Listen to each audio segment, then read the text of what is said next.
Bismillahirrahmanirrahim. Assalamualaikum warahmatullahi wabarakatuh. Alhamdulillah, thumma alhamdulillah, wassalatu wassalamu ala rasulillah wa ala alihi wa sahbihi wa walah wa la hawla wa la quwata illa billah, amma ba'd. Alhamdulillah, senang sekali bisa bertemu kembali di channel YouTube Magnet Rezeki. Saya doakan Anda semua mendapatkan keberkahan, kemuliaan, kejayaan, ketinggian dari Allah Subhanahu wa Ta'ala, sehingga Anda semakin dekat dengan cita-cita Anda, harapan Anda, hajat-hajat Anda, dan juga semakin dekat dengan Allah Subhanahu wa Ta'ala. Amin ya Rabbal Alamin. Seperti biasa di channel ini kita akan membahas tentang materi magnet rezeki, bagaimana menarik rezeki dahsyat dengan cara Allah. Dan kali ini kita masuk pada audio berjudul Perisai Rezeki yang part kedua. Tapi sebelum kita lanjut kepada materinya, bagi teman-teman yang belum subscribe dan baru saja menemukan channel ini, silahkan subscribe. Insya Allah Anda akan mendapatkan materi-materi yang terbaik dari channel ini.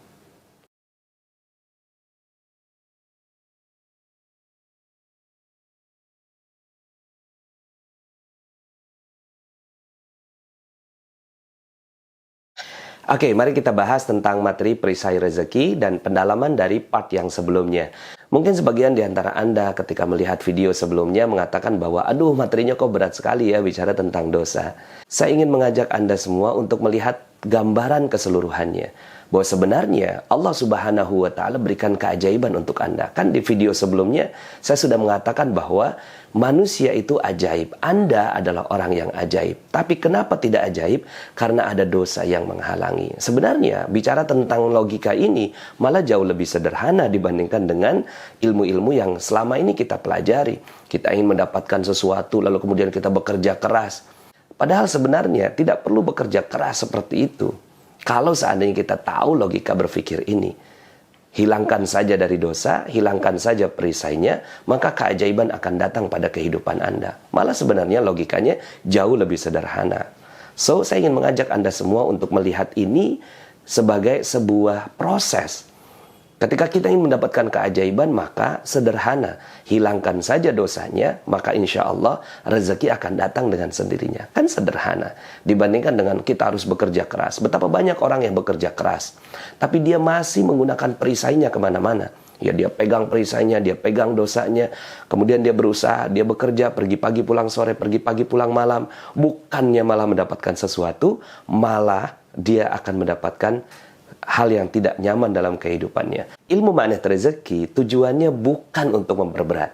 Sebaliknya, ilmu magnet rezeki bahkan untuk memperingan kita mencari rezeki. Ketika Anda sudah mau menerima logika ini bahwa perisai rezeki kita lah yang menghalangi dari keajaiban rezeki kita, maka bismillah, materi yang berikutnya akan bermanfaat untuk kita semua.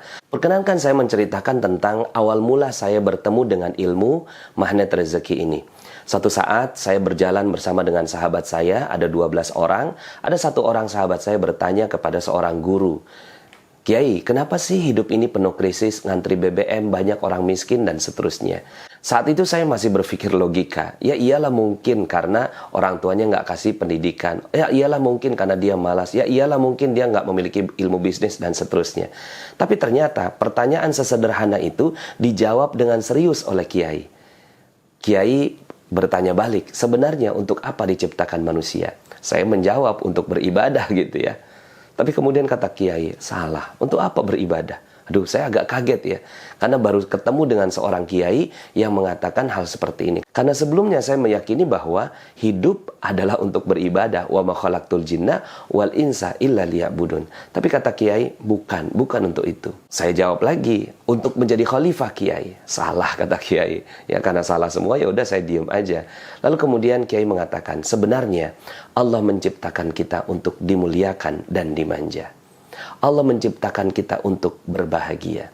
Allah menciptakan kita untuk bersenang-senang. Allah nggak mau kita susah. Allah nggak mau kita berat.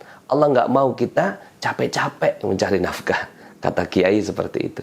Sebenarnya ketika diciptakan oleh Allah Subhanahu wa Ta'ala manusia, tujuannya satu, untuk dimuliakan dan dimanja. Ketika diciptakan Nabi Adam, lalu kemudian Allah Subhanahu wa Ta'ala memerintahkan kepada Nabi Adam, uskun anta wa zaujukal jannah.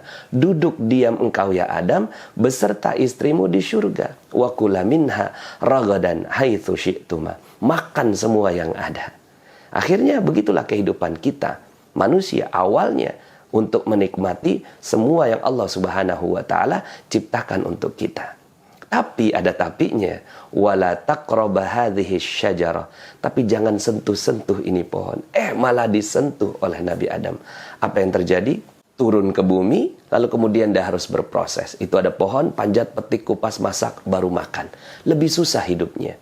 Maka kata Kiai, sebenarnya Allah Subhanahu wa Ta'ala ciptakan kita semua untuk bersenang-senang, untuk hidupnya ajaib. Di mana? Di surga. Tapi kenapa hidupnya nggak ajaib?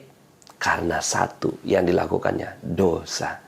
Jadi dosalah yang membuat hidup kita sulit. Dosalah yang memisahkan antara diri kita dengan surga Allah Subhanahu wa Ta'ala. Di surga hidupnya ajaib.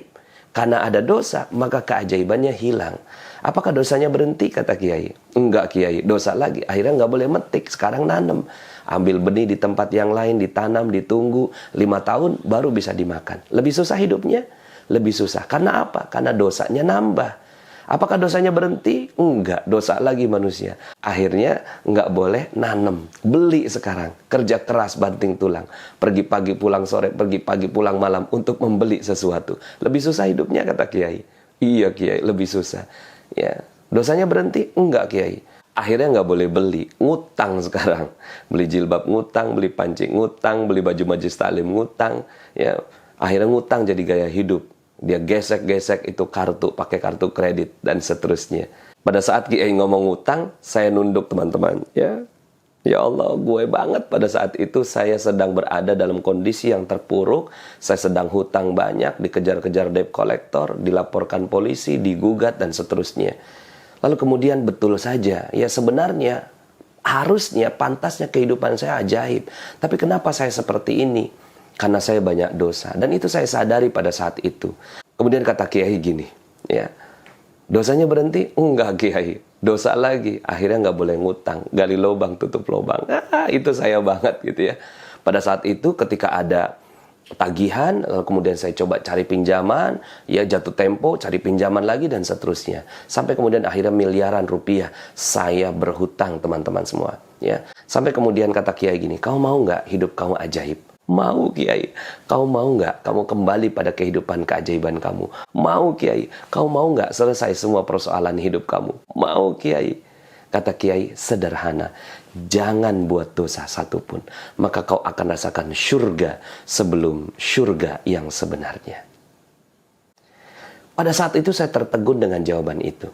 Kamu juga pernah hidupnya ajaib. Tinggal diulangi saja. Kata Kiai seperti itu ke saya. Lalu kemudian pulang dari rumah Kiai itu, saya menangis sejadi-jadinya. Karena saya ingin hidupnya ajaib, tapi saya nggak bisa seperti itu. Sampai kemudian akhirnya, kata Kiai kan begini, apa yang terbetik di benak, langsung terwujud, seakan dimanja oleh Allah. Itulah gaya hidup di surga. Kamu pernah mengalami hal seperti itu? Saya coba berpikir, ada nggak kehidupan saya yang ajaib? Pada saat itu perenungan saya sampai pada sebuah kisah. Jadi saya bertemu dengan Kiai itu tahun 2010. Nah sementara saya bertemu dengan sebuah kisah yang terjadi pada kehidupan saya di tahun 2002. Pada saat itu saya ikut istri dapat beasiswa S2 di Malaysia. Kemudian saya ikut, kata teman di sana, insya Allah bisa dapat visa, insya Allah bisa dapat pekerjaan. Ternyata alhamdulillah dua-duanya nggak dapat. Akhirnya saya jadi pengangguran di negeri orang. Setiap hari yang saya lakukan adalah mengantarkan istri ke kampus, pulang tutup pintu, tutup jendela, malu dilihat orang Malaysia. Sampai kemudian istri saya saat itu hamil dan ngidam, tiap hari minta sayur. Saya pergi beli sayur, dia masak, besok dia minta lagi, bang belikan sayur, saya pergi beli sayur, kemudian dia masak. Sampai kemudian akhirnya saya menghayal, enak ya kalau punya kulkas, ya belinya sekali untuk dimasak 1 minggu gitu ya. Mungkin teman-teman semua pernah ngelihat film kartun gitu, jatuh itu ada burung-burung yang terbang gitu ya. Saya itu setiap istri saya bilang, bang belikan sayur, di kepala saya itu kulkas gitu ya. Saya menghayal. Cuma yang saya bisa lakukan hanya itu, menghayal. Beli nggak bisa, ngeredit nggak bisa. Karena saya waktu itu nggak kerja dan nggak punya penghasilan. Istri saya pun penghasilannya nggak begitu banyak. Enaknya pengangguran itu kan dekat dengan masjid gitu ya. Setiap ada azan, saya datang ke masjid. Nah pada saat itu, saya berdoa. Ya, doanya bener, Rabbana atina fid dunya hasanah. Tapi kepala mikirnya kulkas ya Allah, kulkas ya Allah. Sampai kemudian ketika keluar dari masjid, ada kulkas dibuang. Ya, saya dekati kulkas itu, saya buka pintunya, kemudian saya lihat masih ada bunga esnya, berarti baru dibuang. Nah, orang Malaysia itu baik hati. Kalau mereka mau ganti perabot, tinggal letakkan perabot yang lama di depan. Silakan diambil sama siapa saja. Tinggal rebutan aja sama orang India, Bangladesh, dan Indonesia. Nah, pada saat itu saya belum pernah memulung sebesar itu. Ya, kalau yang kecil-kecil saya udah lihai gitu ya.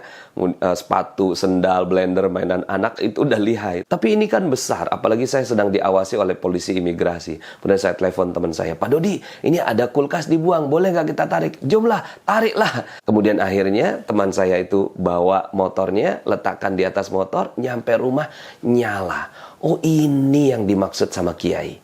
Kamu pernah hidupnya ajaib. Pada saat itu saya berpikir, oh mungkin ini yang dimaksud Kiai. Saya pada saat itu nggak bekerja, saya nggak beli itu kulkas, saya nggak nyicil itu kulkas. Kemudian kulkas itu datang pada kehidupan kami hanya dengan berpikir, oh ini barangkali. Ya, kata Kiai, terbetik di benak, langsung terwujud, seakan dimanja oleh Allah. Pada saat itu teman-teman semua, saya seperti memiliki energi yang luar biasa. Oh iya betul, saya pernah hidupnya ajaib. Dan kata Kiai, tinggal diulangi. Nah, faktor yang saya pelajari adalah kita nggak mungkin juga kan, ya, nggak buat dosa satupun gitu ya. Mana mungkin, kata Kiai kan, jangan buat dosa satupun. Kita manusia biasa. Oke, mungkin orang-orang seperti Kiai, orang-orang yang waro, yang zuhud dan seterusnya sudah mampu seperti itu. Nah, derajat untuk saya ini akhirnya berhati-hati dari dosa. Maka itu yang menjadi tagline bagi saya. Ketika berhati-hati dari dosa, akan terjadi keajaiban. Ketika berhati-hati dari dosa, kau akan rasakan syurga sebelum syurga yang sebenarnya. Pada saat itu saya juga berdiskusi dengan beliau, bukankah kita belum masuk syurga, Kiai? Kata Kiai, jarak antara syurga akhirat dengan syurga dunia setipis kematian. Tapi keajaibannya sudah ada sekarang. Syurganya sudah ada sekarang. Setelah itu, saya memiliki energi luar biasa. Oh ya betul, saya hidupnya bisa ajaib. Dan insya Allah hutang-hutang saya, amanah-amanah saya, semua hal-hal yang saya inginkan bisa terjadi pada kehidupan saya. Dulu saya menamakan ini ilmunya ilmu kulkas. Ya, saya menamakan ini ilmu kulkas. Saya hanya berpikir di kepala, cering datang terwujud. Dan ternyata betul. Nah faktornya, satu saja faktornya, sederhana. Berhati-hati dari dosa. Nah setelah itu teman-teman, saya ketika ada keinginan, saya hanya berpikir di kepala, saya hanya merasakan dalam hati saya, lalu kemudian tiba-tiba terwujud. Ya Allah, saya pengen pergi umroh. Alhamdulillah, saya baru 33 kali pergi umroh. Saya harus berhati-hati berbicara seperti ini. Karena sebenarnya saya nggak bisa apa-apa. Saya hanya memesan keajaiban. Cuma, itulah Allah Subhanahu wa Ta'ala. Yang saya ingin sampaikan kepada Anda semua adalah keajaiban Allah Subhanahu wa Ta'ala. Yang hebat ya tentunya Allah. Saya nggak bisa apa-apa, saya hanya memesan keajaiban. Saya hanya berpikir di kepala, ya Allah saya pengen pergi umroh. Waktu itu saya pernah mendengarkan ceramah Ustadz Yusuf Mansur, kalau jarak antara beliau dengan Ka'bah itu seperti pintu samping. Ya, ngebuka, udah Ka'bah. Dalam hati saya, ya Allah saya pengen seperti itu. Lalu kemudian saya tanamkan pakai ilmu kulkas gitu ya, yang dulu saya yakini, subhanallah. Tiba-tiba ada yang telepon, Pak Nas, ini ada Ustadz nggak jadi berangkat, boleh nggak Pak Nas gantikan? Tapi saya bukan Ustadz, udah gampang Pak Nas, yang lainnya semua akan ada mutawif di sana. Subhanallah, saya malah menjadi pembimbing free, gratis. Dan setelah itu saya ngomong sama jamaah, jamaah mohon maaf ya, setelah selesai itu ya acara, saya sebenarnya adalah Ustadz pengganti, mohon maaf kalau seandainya pelayanan saya kurang maksimal. Ternyata setelah itu jamaah malah laporan ke travel, dan akhirnya saya dijadikan sebagai pembimbing umroh dan haji di Mihrab Qalbi Travel. Hanya berpikir, ya Allah pengen pergi umroh. Tiba-tiba berkali-kali. Bahkan dengan itu semua, ya saya akhirnya bisa keliling dunia. Ya, saya bisa pergi ke Mesir, ke Abu Dhabi, kemudian ke Dubai, kemudian ke Petra, kemudian ke Masjidil Aqsa. Subhanallah, ya, bukan saya yang hebat. Ya, misi saya dalam menyampaikan ilmu magnet rezeki ini adalah fa'amma binikmati rabbika fahaddis. Maka nikmat Rabbmu sebarkanlah. Ini adalah testimoni. Yang saya testimoni adalah kekuatan Allah Subhanahu wa Ta'ala. Maka kalau seandainya Anda mau melakukannya, insya Allah Anda bisa. Saya pun berpikir, ya Allah, saya pengen sekali keliling dunia. Akhirnya ya saya dengan istri saya ya pergi keliling dunia dengan ilmu magnet rezeki ini. Hanya berpikir di kepala, ya Allah, saya pengen pergi keliling dunia. Akhirnya kita pergi ke Singapura, ke Malaysia, kemudian ke Turki, ke Korea, ke Jepang, kemudian ke Eropa, ya, kemudian ke Belgia, ke Nederland, ke London, ke Paris, ke Barcelona, ke Andalusia, ke Hawaii. Subhanallah. Luar biasa. Sekali lagi, bukan saya yang hebat, tapi ada kekuatan maha dahsyat. Dan ternyata faktornya cuma satu. Berhati-hati dari dosa. Yang penting adalah pada saat kita berhati-hati dari dosa, maka keajaiban itu akan sangat-sangat mudah sekali datang pada kehidupan kita. So, saya ingin mengajak Anda semua untuk memandang ilmu ini dengan gembira. Saya ingin mengajak Anda semua memandang ilmu ini dengan optimis, ya. Bukan dengan memandang, saya kan banyak dosanya. Tidak. Allah Subhanahu wa Ta'ala mau mengampuni dosa-dosa kita. Asalkan kita mau mendekat kepada Allah Subhanahu wa Ta'ala. Dalam sebuah hadis dikatakan ketika kita mendekat kepada Allah 1 langkah, Allah mendekat 1000 langkah. Ketika kita mendekat kepada Allah dengan berjalan, Allah mendekat kepada kita dengan berlari. Kita semua makhluk penuh dosa. Bahkan mungkin saya dosanya lebih banyak daripada Anda. Pada intinya, Anda adalah orang yang ajaib. Asalkan mau menurunkan perisai rezeki. Asalkan mau menurunkan dosa kita. So, bagi teman-teman yang ingin rezekinya berlimpah, hutangnya lunas, piutangnya terbayar, proyeknya berjalan lancar, gajinya naik, jabatannya tinggi, badannya makin sehat dan prima, kita turunkan perlahan-lahan perisai rezeki kita. Setelah itu, Anda minta apa saja kepada Allah Subhanahu wa Ta'ala, maka insya Allah Dia akan mengizinkan keajaiban itu terjadi pada kehidupan Anda. Itu yang terjadi pada kehidupan saya dan juga para teman-teman yang mencintai ilmu magnet rezeki. Maka itu pun juga yang akan terjadi pada kehidupan Anda. Insya Allah Anda adalah makhluk yang ajaib. Tinggal kita sempurnakan faktor-faktornya. Dan insya Allah dalam video-video berikutnya kita akan lanjutkan materi ini sampai Anda menemukan potensi terbesar diri Anda dan menjadi makhluk ajaib sebagaimana yang Allah Subhanahu wa Ta'ala inginkan untuk Anda. Saya Nasrullah, sampai jumpa. Assalamualaikum warahmatullahi wabarakatuh.